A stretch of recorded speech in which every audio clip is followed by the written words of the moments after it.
What's good? This is Elton Anderson Jr., and I want to welcome you all to another episode of L10 Energy, where on this show, I teach you how to protect your energy, raise your frequency, and always have a good vibe. All right, so I've been working on that new intro, so I think I'm going to let it stick. I need to remember it and let it marinate. But so this episode, we are getting into some things, baby. Like, woo, child, woo, my gosh. So I am on day 17 of this energetic fast that I'm kind of putting together. I'm testing out. I'm doing like my own test. I'm being the guinea pig in my own new program that I want to release. And like I said, this is day 17, and I feel like about 90% of the day, I feel like I am high on shrooms. And I'm going to go more into what is included in the energetic fast, but I've been up since 3 a.m. I went to bed like around maybe like 10:30, close to 11. And I've been up since like 2:33, and I feel like I can go run half a marathon. That's how serious and how powerful this fast that I'm creating is. And so I woke up, and the way that my energy works and the way that I want to bring a really good vibe to this podcast is when something is on my heart. Like if it's in my soul and it needs to come out, I'm gonna get on this camera and talk to you all. So that's why I have been up since the crack of dawn, and currently it's about 6 a.m. right now. And so I said, let me make this video for each and every one of you guys, because something good is probably going to come out of here. So without further ado, let's really get into this. So today is February 3rd. And as you know, this is Black History Month. And if you haven't noticed, I am Black. Hey, y'all. Hey, my fellow Black people and everybody else. You know, again, this is a all-inclusive show. So, but I do want to honor my folks. And so I was thinking about Black History Month and what I want to bring to it. You know, the wellness space is huge right now. And I love it. I love it. I love that people really focus on their mental health.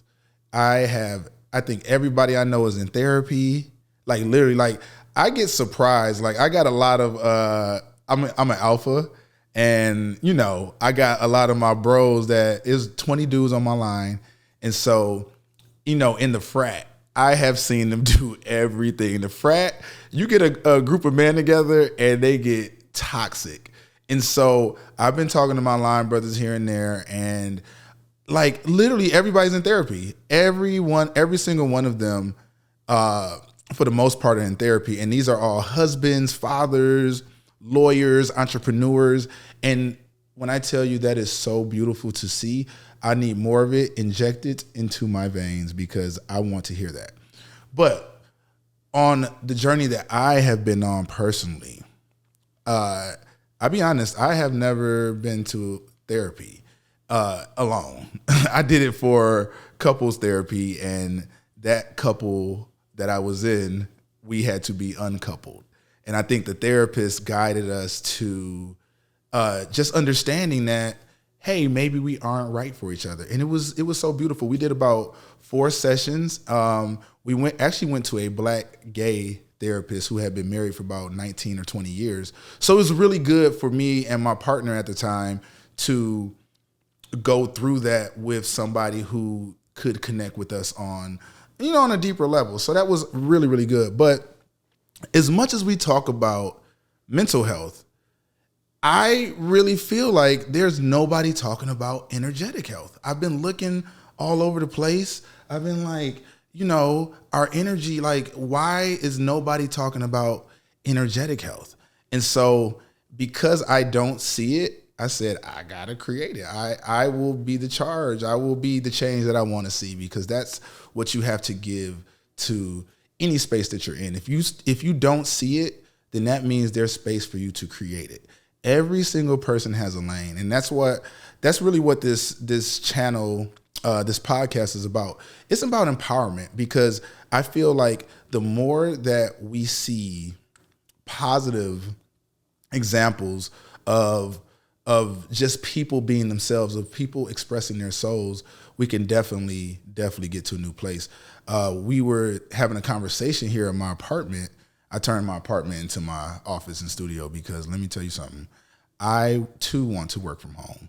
And my spending all these years traveling, being a photographer, I ain't got it. I am about to be 41 years old in a month. I do not have the energy to get on a plane, go take some pictures, come back, because when I tell you, I mentioned in the other video that, I directed my first commercial last year with Procter and Gamble, QQQ. We did it for what was the brand again? The Gold series, My Black is Beautiful. Yeah, that's what it was for. And we did it on HBCU campuses in Atlanta. It's dope. Like, it's good. And then I did a couple jobs with BET. But I realized that this is how I really understood that I was an introvert, because we're on these sets and there are 11 people on set. And I have to be the person that is like giving the energy to everybody. So we did a job with, we shot a recent season of College Hill. So I was the key photographer for the billboards. I think they should be out. I don't know. And I had to shoot, who did I have to shoot? I shoot Amber Rose, who I love. She's a vibe. I like her. She's so authentic. Iman Shumpert, who else? Orion, my homeboy, Blame It on Quay, Ray J again. Ray J, let me tell you something. Ray J is the smartest person in this industry, because Ray J is playing a character that is Ray J. That man, I can see it. Like, I see it when I'm telling you, Ray J plays himself, and he is a genius at it. And he is a real like entrepreneur. He has the Raycon earbuds. Like, y'all think Ray J not getting to the bag?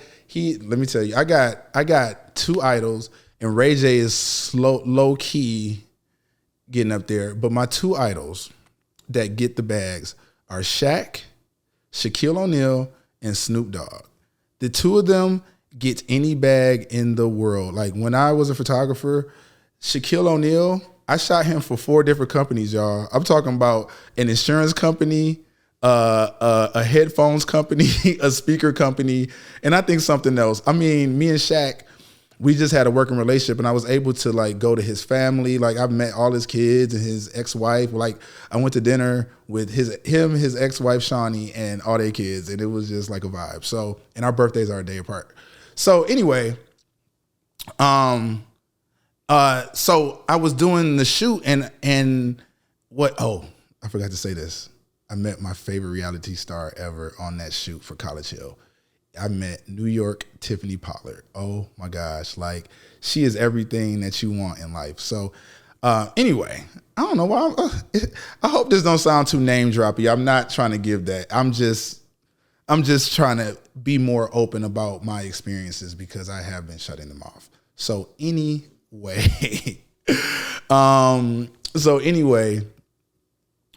I'm on sets, when you have to give that much energy to the execs at BET, the creatives, the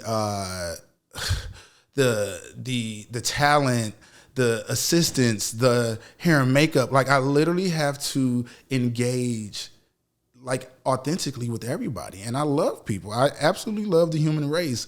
But when I'm done with a photo shoot, I don't want to see anybody for like 2 to 3 business days, because it is the most draining experience of my life. And I used to keep going. Like, back before I really understood how energetic health works and it impacts you, I would just keep going because you're supposed to. Like, the worst thing that would ever happen to me is after a photo shoot, the client always wants to go to dinner. So you spend like 12 hours on the shoot from like 6 a.m. call time to 6 p.m. And then the client is like, all right, y'all, let's go to dinner. And you can't say no. Like, you really can't say no. And I started to get PTSD just talking about this. Like, this is really giving me like the heebie-jeebies, because it is just really damaging to my experience as a photographer at the end. And I'm not saying this because I still love the act of photography, but a lot of times we are expected to give our energy away. And I want to live in a world where it's okay for us to start saying no. It's okay for us to start having boundaries. And I love the idea that so many people are working from home now. And working from home allows you to really start taking care of yourself and really start tapping into your own energy and just really being very, very intentional about your energetic needs. So I say all that to say, I want to really get into what I'm doing with this energetic fast and how I'm actually creating a program that I want to share with you all. So I'll be looking for any comments in the comments section. If you're watching this on YouTube, I really want to get people to like be in the comments and talk about this with me, because what you guys tell me about your energetic health will help inform what I put into this amazing program. Because I'm telling you, on day 17, I feel like I can fly. I really believe I can fly. And I'm only off of like maybe 4 hours of sleep, but I literally feel like this is the best use of my sacral energy. And so if you're a generator, if you're a manifesting generator, a lot of times I'm talking to you because we are here to work, but we're here to do work that lights us up.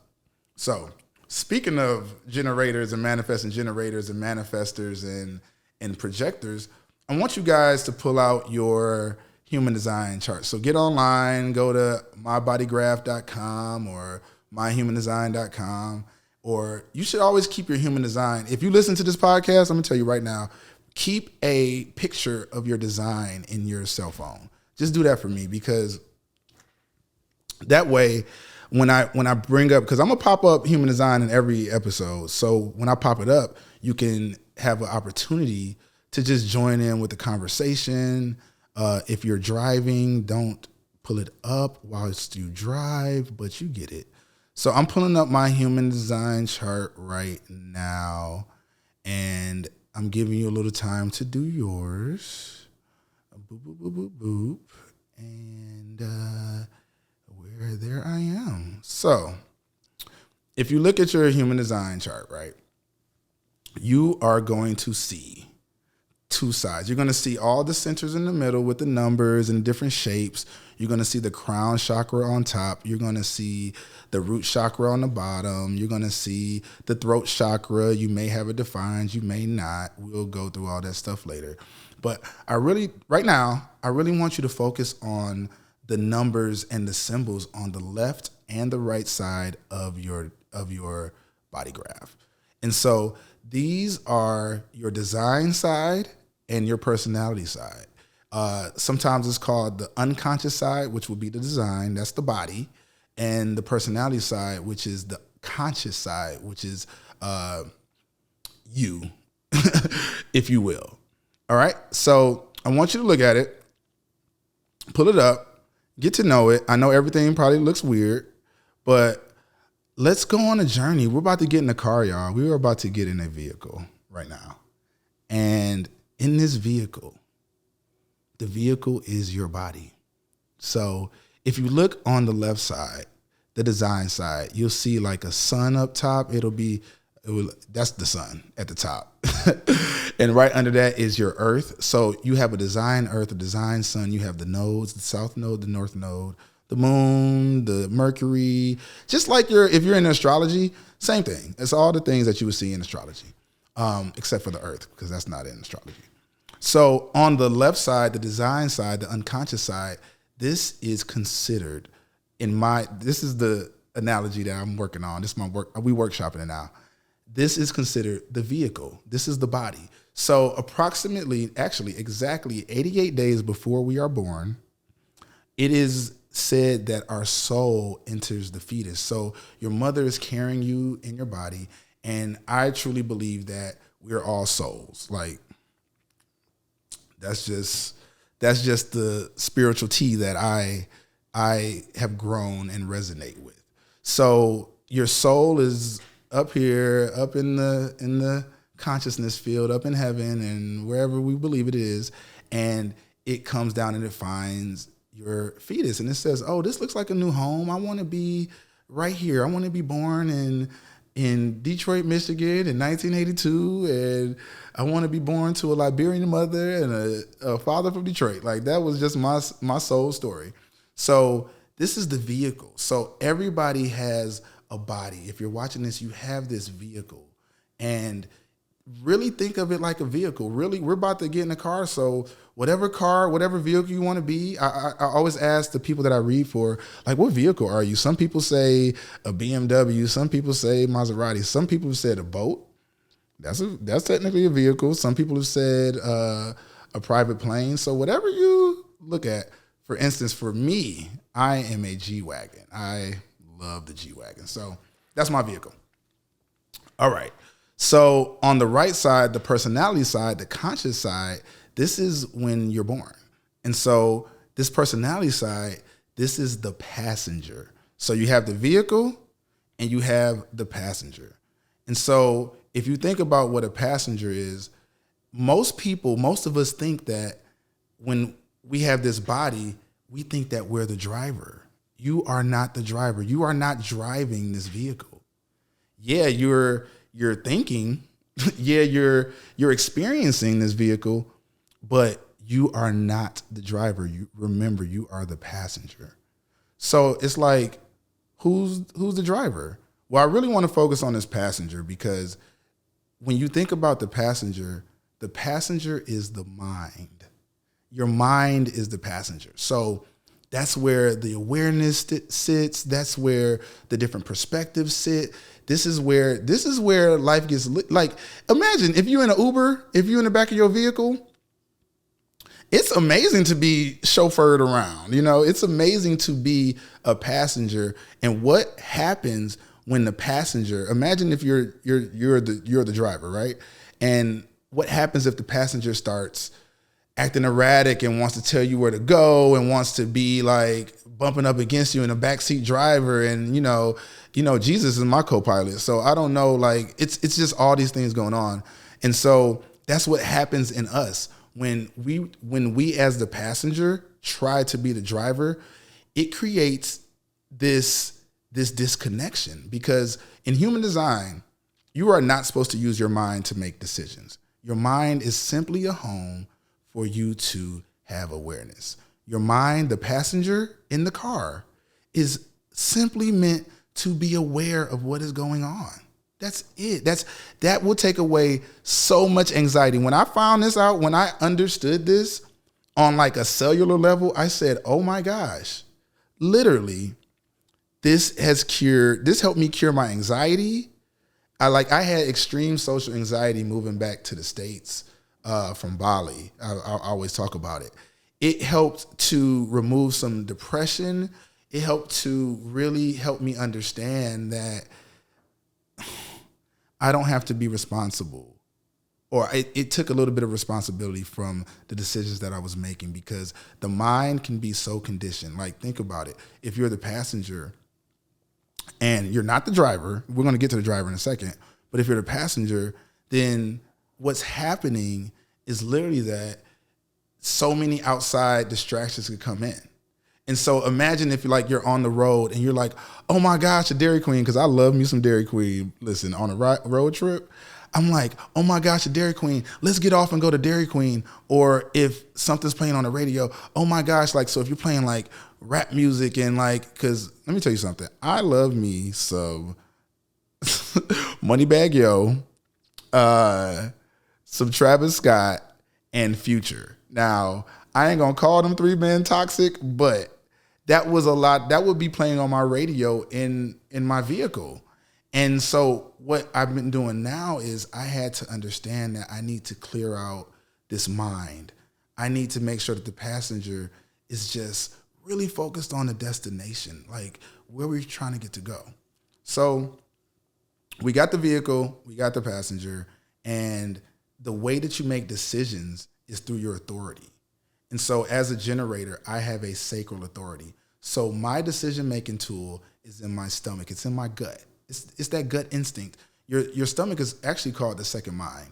And so as a generator, I literally listen to that motor in my stomach that literally has an audible sound.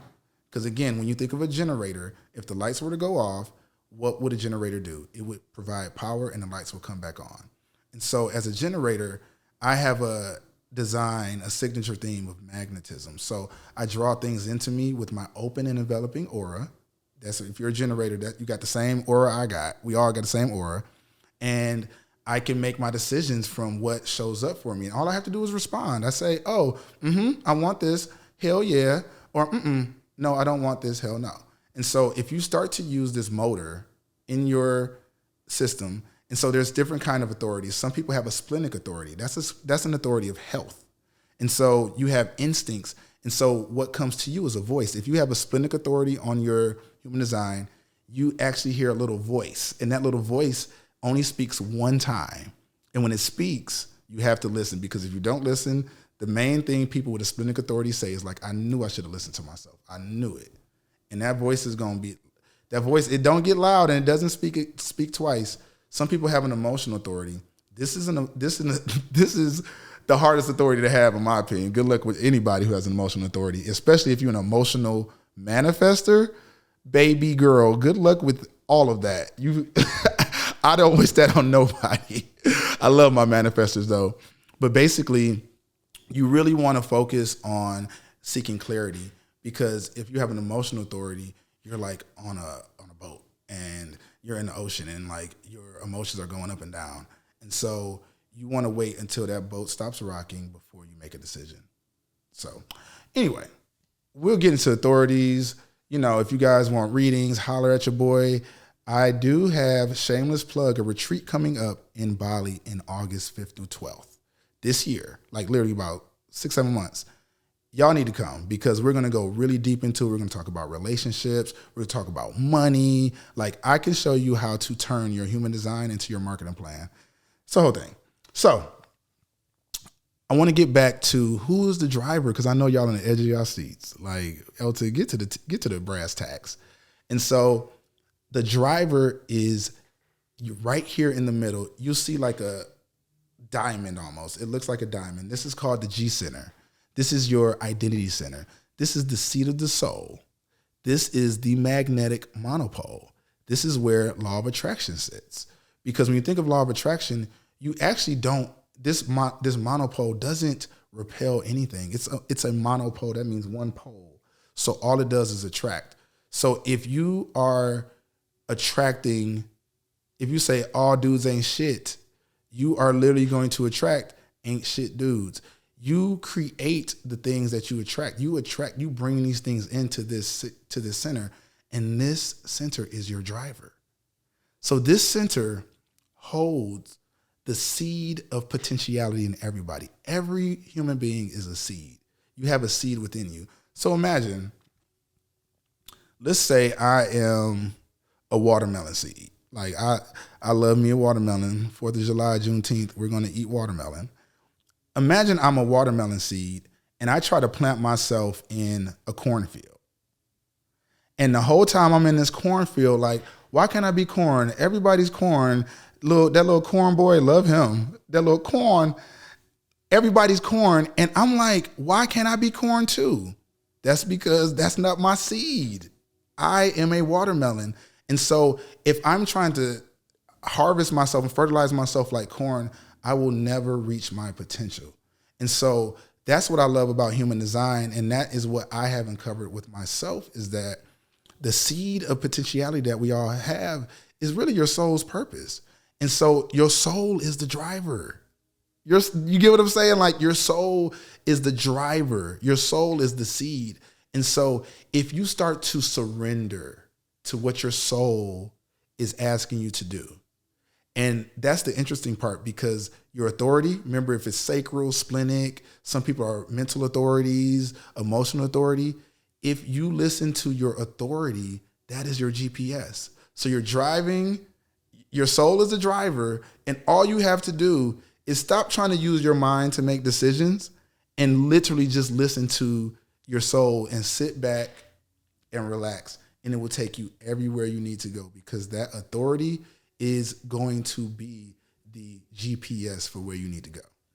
And so I kind of ate that analogy. That was the first time I ever said it like that. So I already, you know how when you eat something, I know I ate it. So anyway, long story short, that has been a huge part of how I've been clearing out my energy. I have been making sure that my energy has been fasted because I let a lot of energies in. I have an episode on my YouTube channel about addiction that I'm about to release. And I'm nervous about it because I get raw, but I feel like that is the way for me to just free myself and keep it pumping. So I want to talk really quick about what I'm putting into this program, because I really want this to be like, I'm trying to catch some ideas for this program. So some things that I'm including so far are guided meditations. I started meditating again because I was really, and I talk about this in the addiction episode, I was really starting to abuse mushrooms and weed. I was smoking weed 3 times a day. And I've been 17 days weed free. And I promise you guys, I don't ever see myself smoking weed again. And that's how powerful this program is and potentially can be for anybody who's listening. If you see in the background, if you're watching this, I have my solfeggio frequencies playing. And so remember I said I love me some Moneybagg Yo and Future. Now I play these frequencies, and what people don't realize is that these frequencies help to heal you. Like right now I'm playing 432 hertz. And so that hertz frequency, that is the one to help remove negative energy. So my home, I have a ton of plants in here. That's another part of this program. You have to get a plant. It's almost like a plant buddy. We need a totem that is like your spiritual partner in this 21-day program. It gets deep, y'all. I'm going to expose you guys to salt baths. I take a bath every single day. Like every single morning I take a bath. Energy candles, all of that. And so it's just, we're going to go into it. And I really want to start exploring energetic health so that you guys can really learn how to heal yourself. It's super easy. And it's not something that, it's something that everybody can be privy to. So my boy Nikola Tesla said one of my favorite quotes: if you want to find the secrets of the universe, think in terms of energy, frequency, and vibrations. And that's where I'm taking you guys. I'm not your driver. I am just a simple, like, hey, I'm in a tailgate. We just tailgating each other. And I just want to show you like how to unlock your soul's potential. That's really what I'm here for. So I always said I want to keep these episodes under 30 minutes. So I don't want to rush, but as we all going through exploring our mental health, I really want you to start considering what you can do for your energetic health. And so start to, number one, join Uranian University, because I'm putting a lot of information on there. It's going to be a jam-packed with information for you guys to learn about your energetic health. So join that, link in the description. And what else do you got to do? Sign up for the retreat. I'm telling you, this is going to be a life-changing retreat. If you sign up for this 21-day program on my website, it will be you'll be added to the email list, and you'll get more and more details about coming to the retreat. And that's about it. So we winding down time, and I just want to say that your energetic health matters. We are in the month of February. We know that Black Lives Matters. We know that you matter. But just understand that your energetic health matters, and the more that you understand that is the driver in your life, you'll be able to sit back, relax, and just enjoy the ride. So with that said, thank you guys for listening, and I will catch you on the next episode. I love you much. Hopefully I will sleep again, because I just be up. But all right, y'all. Thanks so much for listening, and I'll catch you on the next episode.